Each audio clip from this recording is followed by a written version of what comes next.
Ciao, what's up everybody? Alright, I'm gonna look sweaty because I've already been shooting videos and walking around, but people have been asking me for an updated cost of living in 2022 video.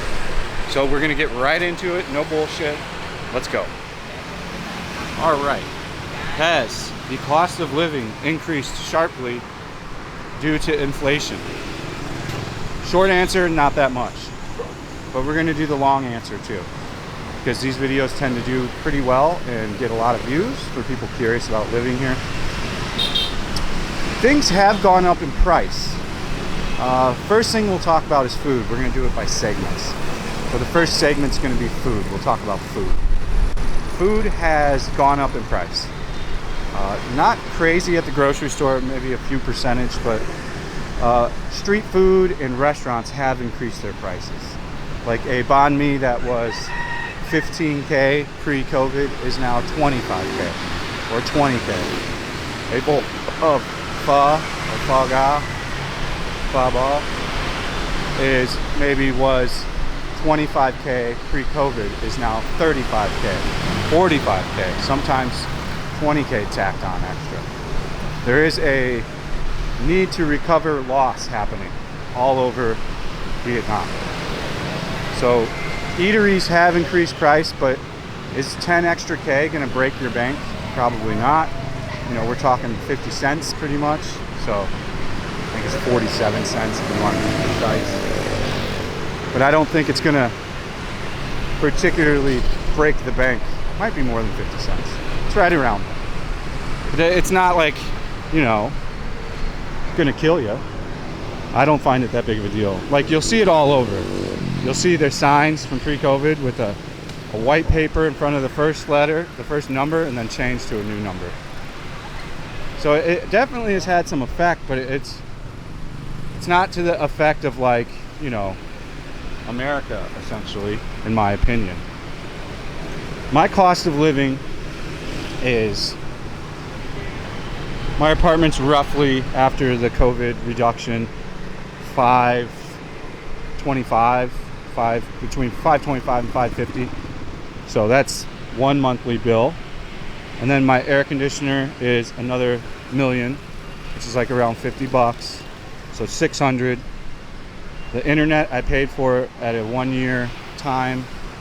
So I think it breaks down to like $8 a month, maybe a little bit less. So $608. Electricity's around $30, so $638, and just bills. And the cell phone is $20 more because I have 20 gigabytes a day. So what, $650, $658 we're at. So that's $658 just for my bills. And I have a few things I'm paying off as well, so you can add another, you know, $150 onto that. So $750, $808. So $808 for bills. But that's not, you know, you don't have to sack on. Like, I'm still paying off things that we financed. So that's how I'm able to buy a lot of stuff. I don't buy a lot of stuff, but if I need something that is expensive, I finance it for a year here and then pay it off after a year. That's the best way to do it. They don't charge you, they charge you very low percentage, if not 0% on that stuff usually. So works out pretty good. And then my daily expenses. So my daily expenses, if I am not going out and drinking or partying, I eat one meal a day and I drink water. That's really it. My one meal a day can be, you know, as cheap as $2. So there's days where my daily expense is $5, $10 tops. Now if I'm going out and I'm drinking and I'm partying, that's a different story. It depends on where I'm going to drink and where I'm partying. If I'm going to Bui Vinh, probably going to be, especially if we're doing a live stream, it's probably going to be a $20 to $50 night.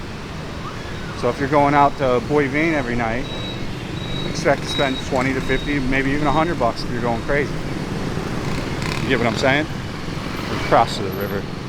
Show you the river view. Hopefully we got enough time.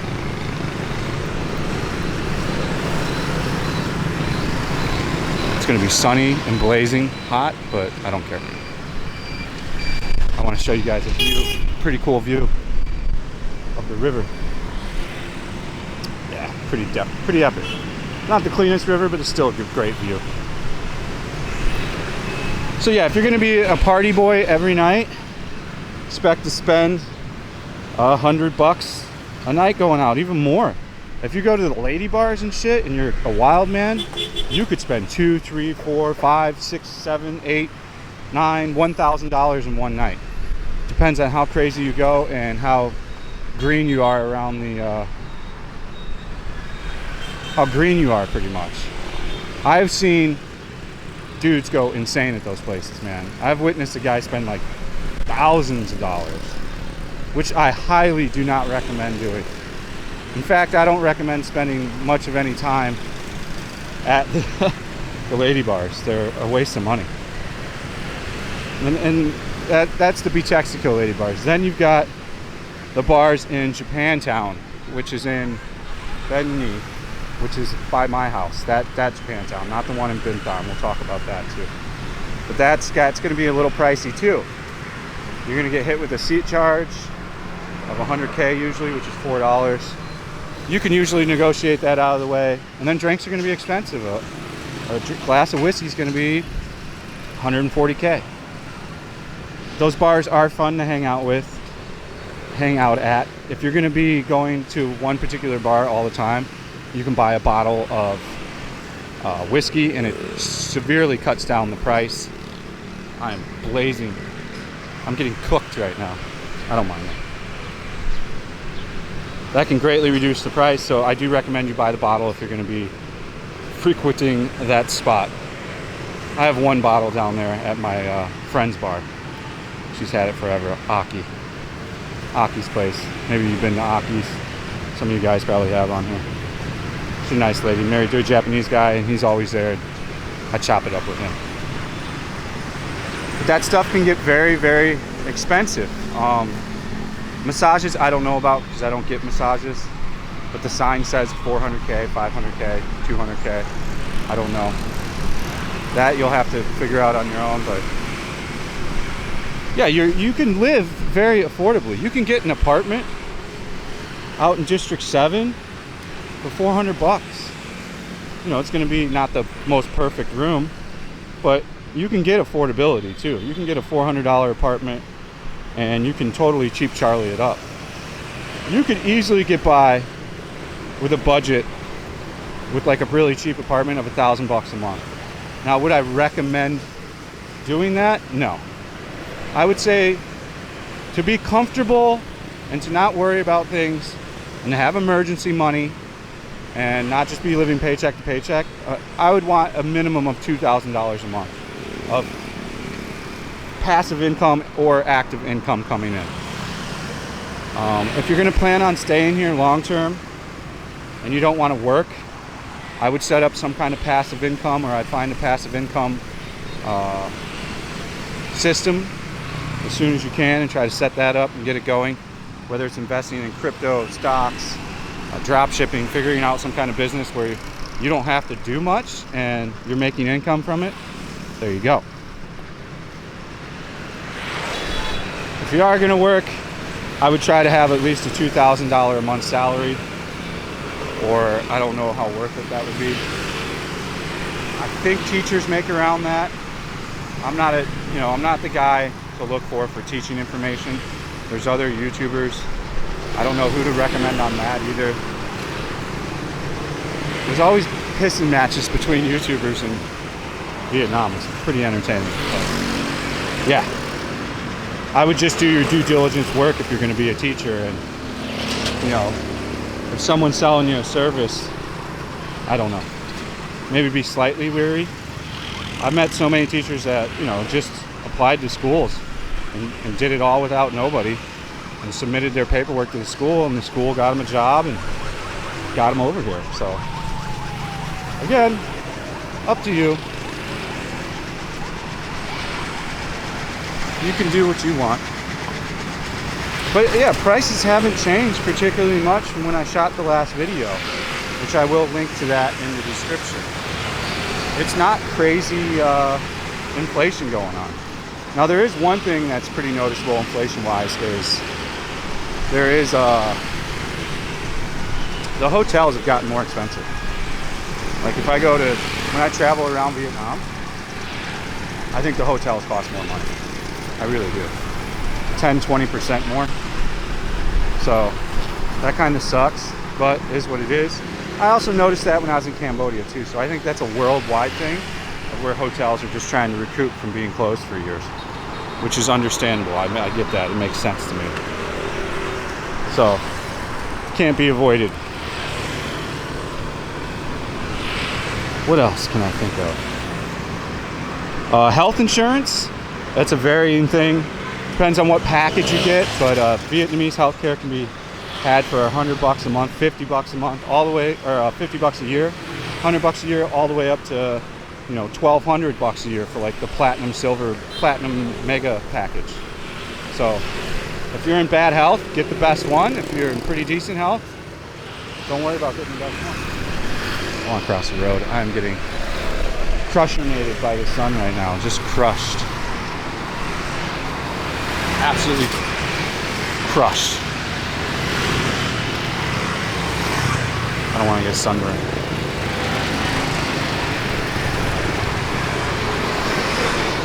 Other things to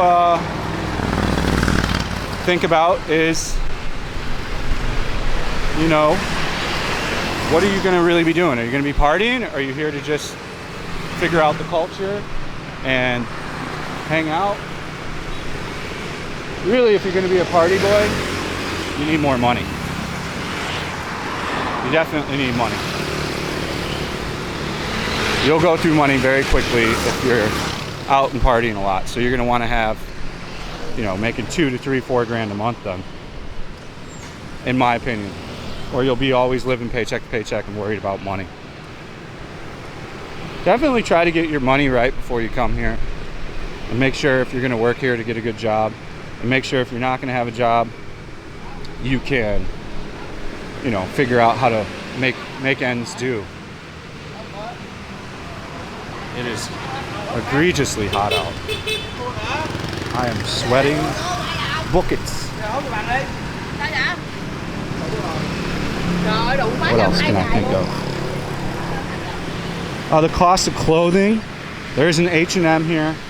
So you can go to H&M. The prices are even a little bit cheaper, I found, or on par with what they are in America. Like no more than, you know, 20 bucks for anything, really. And they have a large selection. They have bigger sizes too. So if you're a guy like me that's around 215 pounds, you can easily find clothing there. Even if you're tall. I'm almost 6'1". I can find all kinds of stuff there. They have a Zara as well for the ladies. They have plenty of malls, plenty of things to buy, plenty of shopping. So yeah, I don't spend much on clothes. If I needed a shirt, I go to Bent Down Market and get one. $4. I got a shirt for a month. It does fall apart after a month. Shoes. It's pretty difficult to get size 47 shoes. So if you got like a size 13 foot or bigger, I'd reckon that you should want to bring quite a few pairs of shoes. And if you got to buy them here, it's very difficult. The only place I've ever found my size shoes was at the Adidas outlet. And they had every shoe in my size because no one here really has feet that big. And everything was like 70% off, so I bought like 3 pairs. So I've got a rotation of like 4 pairs of shoes now. I do go through shoes very quickly because I walk a lot. And shoes just tend to wear out when you walk a lot. Yeah, the cost of food, not a big deal.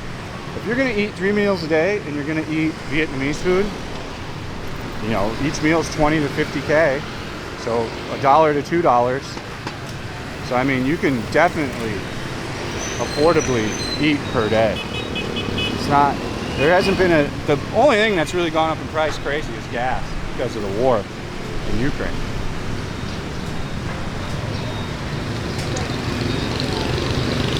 Oh, the cost of renting. Okay. Glad I didn't leave that out. I got checklists. I try to go through them in my head. how much are apartments now? Have apartments gone up since we shot the last video? Or have they gone down?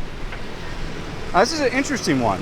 They haven't really done anything, gone up or down. They did go up very shortly after the fourth wave, or at least they tried to. Not long, maybe a month or two. And then now there's a lot of inventory in Golden River again. Prices are about 5% less than what they were last time we shot the cost of living video. There seems to be inventory pretty much everywhere. Prices are at what they were of when I shot that last video, which will be in the link if you want to watch that one. So I mean, hasn't really hasn't really changed too much. Now the cost of renting a business front though is still up, and there's just empty businesses all over because of it. And the reasoning for that is the landlord of that thinks that he shouldn't lower the price because, you know, business is going to be back now that things are all open. So that's kind of the mindset on that. So, and as far as e-commerce goes, spending on e-commerce, like if you're an Amazon person, you can gladly do the same thing here. There's a thing called Tiki here, which is really great. Expats tend to use Lazada because I don't know why, but Lazada kind of sucks. You have to wait a long time for the stuff, and they don't have a lot of things. Tiki has like everything, and you can get Tiki 2-hour delivery for some stuff.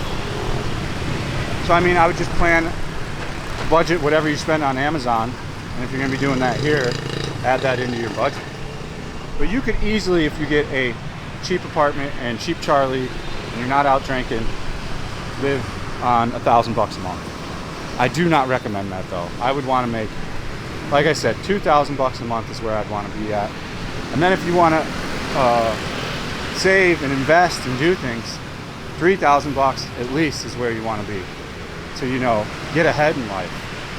Sure, you can come live here cheaply, have a great time, but you should always be thinking, how can I make more money? How can I, you know, set up myself for retirement? And that's the thing you need to really think about. And I hope you do think about that. You can come here, if you're a guy in your 20s, sure, don't worry about it. Come and get a teaching job and go frack off every night and get drunk and live your life, man. That's what you do when you're in your 20s. I'm talking for somebody in their 30s and 40s and beyond. I would definitely want to have a, you know, I would want this to be profitable. That's just me. You can do things differently. But yeah, apartment housing, all where we just walked, there's all kinds of good apartments. This is the Gold View. There's the Millennium down here. There's Grand Riverside. There's River Gate. All those places are very good to rent at. Very great location. Prices are very affordable. I have agents for all these places, so if you do need to rent in District 4 or District 1, let me know. I'll set you up with an agent, and I'll give you multiple ones, so you can look at a lot of inventory, not just a few things. Man, I think we covered everything. Let me just try to see if I've missed anything. I don't make lists or anything. I like a mental list better. Makes my mental game stronger. Oh, transportation. So the cost of transportation. Let's go over that real quick in the final outro here. So if you're going to take a Grab, very affordable. It's usually $1, no more than $1 for a Grab bike. I would recommend, if you're going to be here, oh, they got the Black Bond Me, very popular right now. I do recommend, if you're going to be here long term, to buy a scooter. You can get a scooter anywhere. You can get a POS for $200 all the way up to, you know, a good scooter up to $1,200. Some, you can even get a $3,000 scooter. You can get a crazy brand new SH or something. But definitely plan to buy a scooter. It's not a big part of the budget. I don't recommend buying a piece of shit scooter, a POS, but I would get something around the 20 million, 15 to $20 million line. So, which is roughly $750 around there. So that's the scooter budget. Transportation isn't expensive though. I know a lot of people that still take Grab and have lived here for years. So just plan that every Grab ride you get on is going to be around $1 or 50 cents. 50 cents to $1 depending on what time it is. So, all right guys, I hope this information was helpful. People really asked for it. I hope you got some insight from it. If you did, I'd appreciate it if you subscribe to the channel. Thank you for watching. Stay frosty. See you on the next one. Peace out.